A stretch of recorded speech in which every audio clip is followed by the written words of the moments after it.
уәжіп амалдар және уәжіп сөздер. Үшіншісі сүннет сөздер мен сүннет амалдар. Сол үшін жақсы сөйле деген осы үшеуі төрде тұрады. Осы үшеуінің жанында қосалқы бар. Ол мубах сөз. Осы дүниедегі дүнияуи сөздер мубахқа жатады.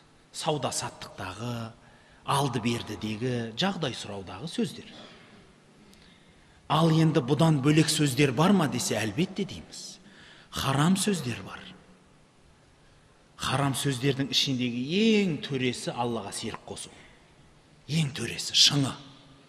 Құран-ы Кәримде Алла тағалаға серік қосуды мен кешірмеймін деп те айтып кетеді Алла тағала. Ал біз тіліміздің жеңілтектігі сондай, кейде сондай ағаттыққа кетіп қаламыз. Бір дүниеден бір адам өтсе, Аллаға астамшылықпен сөйлейміз. Ей Құдай, мен саған не жаздым? Деген сияқты сөз айтамыз. Немесе кезінде болды да ғой, сондай қылып сөйлейтін адамдар да баршылық дейді.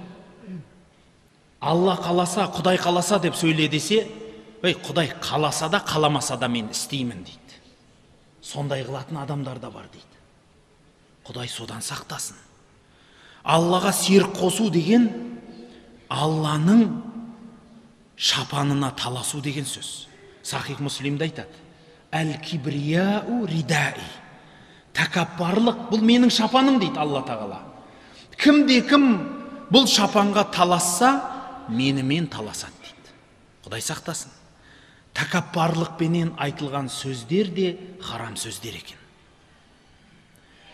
Жалған куәлік те харам сөз. Жалған айтуда харам сөз.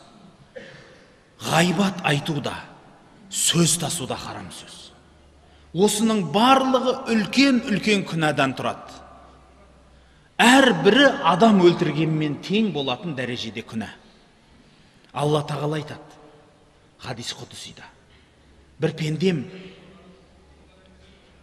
шындықпен өмір сүреді, шындықты таңдайды, мен оны шыншыл деп жазамын дейді.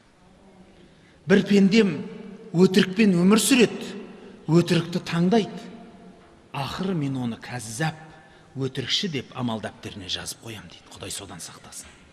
Пайғамбарымыз саллаллаху алейхи ва саллям айтады: мұсылман адам ұры болуы мүмкін, қорқақ болуы мүмкін, бірақ жалғаншы болуы мүмкін емес дейді.